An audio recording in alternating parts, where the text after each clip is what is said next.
Apa yang terjadi ketika Roh Kudus dicurahkan? Orang sepengecut Petrus bangkit berdiri, memberitakan Injil. 3.000 orang diselamatkan. Shout haleluya, shout haleluya. Kita buka Yesaya 60 ayatnya yang kedua sampai ayatnya yang ketiga. Apa yang terjadi? Sesungguhnya kegelapan menutupi bumi, kekelaman menutupi bangsa-bangsa. Tapi dengar ini saudara, akan terjadi pembedaan. Terang Tuhan terbit atasmu, atasmu, atasmu, atasmu, atasmu, atasmu saat ini. Kemuliaannya menjadi nyata atasmu. Ayat yang ketiga, bangsa-bangsa berduyun-duyun datang kepada terang itu. Raja-raja kepada cahaya yang terbit bagimu. Terjadi pertobatan besar-besaran. He will cause it to happen. Dia akan membuat kita mulai menyadari, yes, kita nggak bisa begini. We need him, even to cut ourselves. Otherwise kita sudah nggak punya power, saudara. Sudah terlalu lama. Seolah-olah tahu, tapi somehow nggak bisa, saudara. Justru, saudara, sejak dari saat ini, lawatan Roh Kudus dimulai. Bukan hanya di satu kota, nanti saudara akan mulai melihat di banyak kota, bahkan di seluruh dunia. Itu akan dinyalakan kembali. Orang-orang akan datang berbalik kembali mencari Tuhan. Dan sadar kalau mereka butuh Tuhan. Ini sudah dan sedang terjadi atas gereja kita hari-hari ini, saudaraku. Saya mendengar kabar-kabar bagaimana gereja kita membaptis orang di tempat-tempat yang secara manusia tidak mungkin. Berapa banyak jiwa-jiwa dimenangkan dari seluruh penjuru dunia. Mereka melihat terang itu, mereka mengikuti firman dan hidup mereka diubahkan. Sejak kematian Kristus ini akan menjadi momen game changer. Ada dari saudara yang tahu apa yang dimaksud dengan game changer? Game changer itu satu momen pembalik keadaan. Game changer itu mengubah situasi, Pak. Saya kasih contoh simpel, saudaraku. Sejak ditemukannya listrik, itu game changer, Pak. Yang tadinya ya manusia kerja ya terbatas, saudaraku. Begitu matahari terbenam, apalagi malam hari, ya udah kita nggak akan bisa. Nggak ada penerang sama sekali. Sebelum listrik ditemukan, sejak listrik ditemukan, you can work whenever you like. Yang mengerti katakan amin. Itu game changer. Game changer apa lagi, saudara? Handphone. Tadinya komunikasi itu susah, saudaraku. Zaman dulu kalau saudara lihat film-film apa kerajaan ya, wah seorang raja mau kirim ini mesti, wah pasukan gitu, saudaraku. Harus dikirim, takes time gitu. Sekarang saudara tinggal angkat, halo, that's it. Komunikasi percepat. Apalagi game changer, saudaraku? Internet, benar? Tiba-tiba dunia ini seperti ada di dalam satu genggaman, saudaraku. Nggak ada batas. Semenjak ditemukannya internet, saudaraku, itu seperti tidak ada batasan di dunia. Seperti jadi satu. Nah, itu yang saya sebut sebagai game changer. Tapi bolehkah saya katakan ini? Game changer terbesar yang pernah ada di dunia ini. The biggest game changer. Terjadi 2000 tahun yang lalu. Pada saat dia mati di atas kayu salib. That is the greatest game changer. Kenapa, Pastor? Why do I say that? Kenapa saya menyebut kematian Kristus sebagai game changer terbesar? Apa yang terjadi? Kita buka ya, saudaraku. Yuk kita lihat. Apa yang terjadi di atas kayu salib? Kenapa saya katakan itu sebagai the greatest game changer ever? Matius pasalnya yang ke-27. Kita lihat yuk. Matius pasalnya yang ke-27 ayat ke-50 sampai ayatnya yang ke-51. Sama-sama, saudaraku. Boleh ya? Kita baca dengan suara yang paling keras, 2-3. Yesus berseru pula dengan suara nyaring, lalu menyerahkan nyawanya pada saat Yesus mati, saudaraku. Ayat 51 dengan suara keras, 2-3. Dan lihatlah, tabir bait suci terbelah dua, dari atas sampai bawah. Apa yang masuk di sini, saudaraku? Kenapa begitu penting tabir ini terbelah dua? Saya akan mengajak saudara sedikit belajar tentang tabir ini. Apa sih tabir ini? Kita buka Keluaran 26. Keluaran 26 ayat 31. Kita lihat ya, saudara. Apa sih tabir ini berbicara tentang apa? Karena saya tidak boleh mengartikan sembarangan, saudaraku. Yang bisa mengartikan firman adalah firman. Itu sebabnya saudara hanya bisa dengan cara membalik firman kembali. membuka firman kembali. Firman menjelaskan dirinya, saudaraku. Kita lihat Keluaran 26 ayat 31 saya bacakan. Haruslah kau buat tabir dari kain ungu tua, kain ungu muda, kain kirmisi, dan lenan halus yang dipintal benangnya. Tabir ini, saudaraku, dia terbuat dari kain. Salah satu bahan utama, saya garis bawahi di sana, dari bahan yang dibuat untuk membuat tabir ini adalah kain kirmisi. Tahukah saudara seperti apa kain kirmisi ini? Kain kirmisi pada saat itu consider to be salah satu kain yang sangat mahal dan sangat mewah, saudara. Zaman kita sekarang kita nggak familiar dengan kain ini. Kain kirmisi ini, saudaraku, dibuat nggak gampang. Dia haruslah kainnya itu dicelupkan kepada semacam cairan yang hanya bisa didapatkan dari memecahkan sejenis telur ulat tertentu. Begitu dipecahkan telur ini, saudaraku, akan muncul warna merah menyala.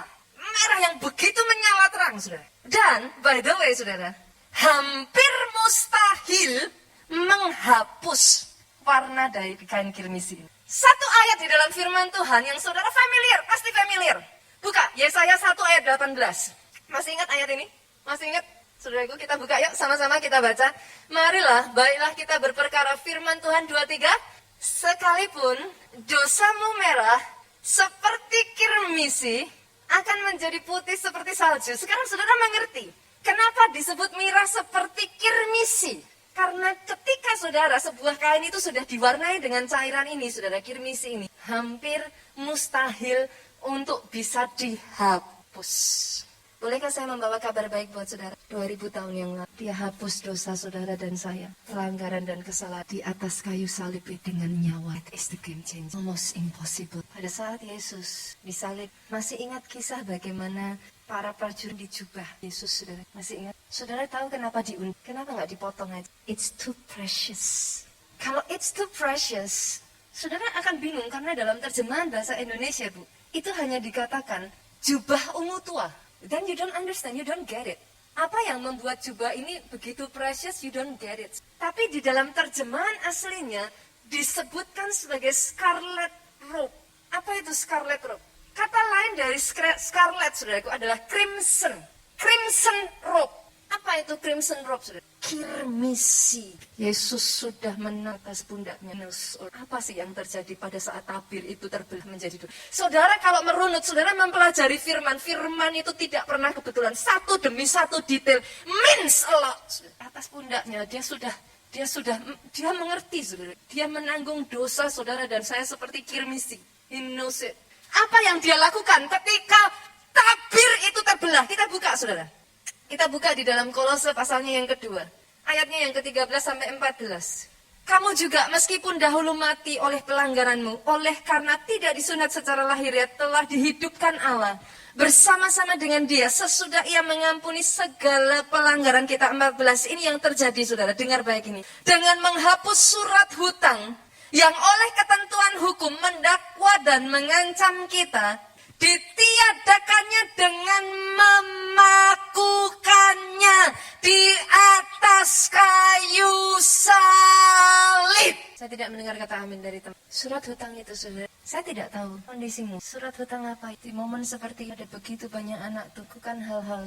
They know it's agus, mengejar, nurani bicara. What do you do? Apa yang kau lakukan hari-hari ini? Yang terus mengintimidasi engkau. Apa yang kau lakukan hari-hari ini? Yang justru membuat iblis terus berkata di telingamu, you cannot come back anymore. You have gone too far. Sudah terlalu jauh. Tapi kabar baiknya hari ini, saudaraku, surat hutang itu sudah disobek, dihapus. Di atas kayu salib Yesus Kristus, tabir itu terbelah menjadi dua. Boleh saya dengar kata amin yang paling keras dari tempat ini? Boleh saya dengar tepuk tangan yang paling meriah? In case you do not recognize it, mungkin saudara gak menyadari betapa berartinya ini, saudaraku. Pada zaman itu, kalau saudara buka Keluaran 26 tadi di ayat yang ke-33, tabir itu, boleh dimunculkan media. Tabir itu memisahkan antara ruang kudus dengan ruang maha kudus, saudara. Come on. Di zaman itu, saudaraku, untuk saudara masuk ke ruang Maha Kudus, jangankan ruang Maha Kudus, ruang kudus, nggak gampang. Protokolnya, saudaraku, ngeri. Untuk masuk ke ruang Maha Kudus, saudara, jemaat biasa nggak bisa, nggak boleh. Orang seperti saya, imam pun nggak boleh.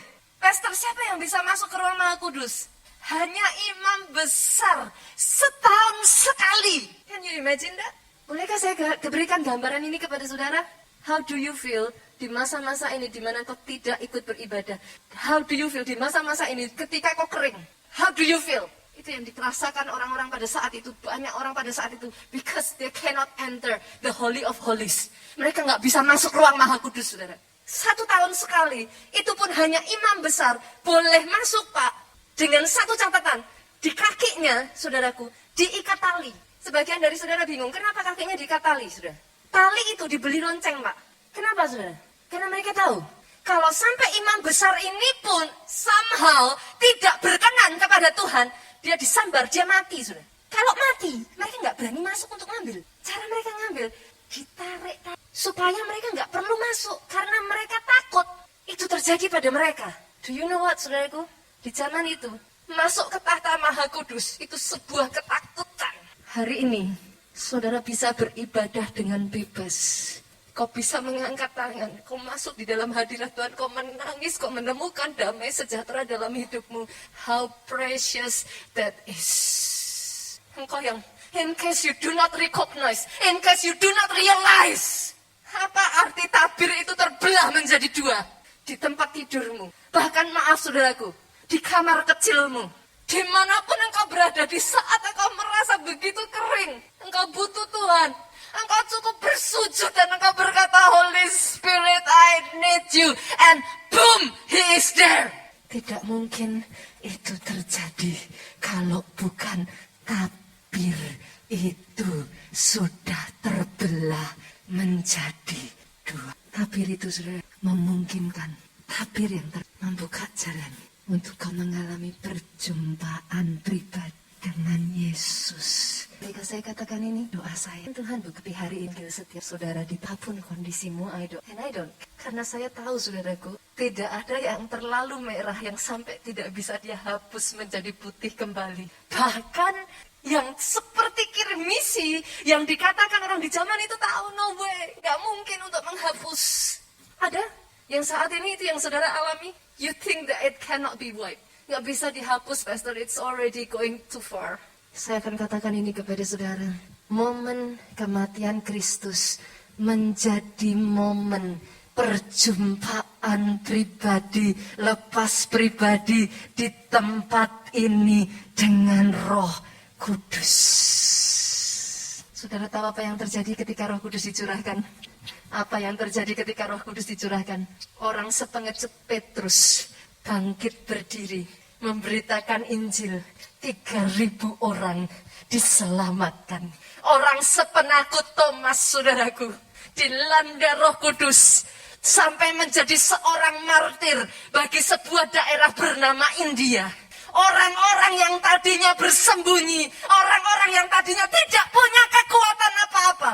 Hari ini saya tantang saudara, come on please, anak-anak Tuhan, mulai katakan enough is enough. Enough hidup di dalam kepahitan, enough hidup di dalam kecewaan, enough hidup di dalam ketakutan, enough hidup di dalam kedagingan, enough hidup di dalam kelemahan. Enough is enough. This is the time for you to rise up. Bangkit kembali. Bangkit kembali. Engkau tidak ditentukan untuk menjadi orang yang kalah. Engkau dipanggil untuk menjadi pemenang. Bahkan lebih dari pemenang. Tepuk tangannya ya Pak Maria. Lebih dahsyat lagi buat Yesus Tuhan kita.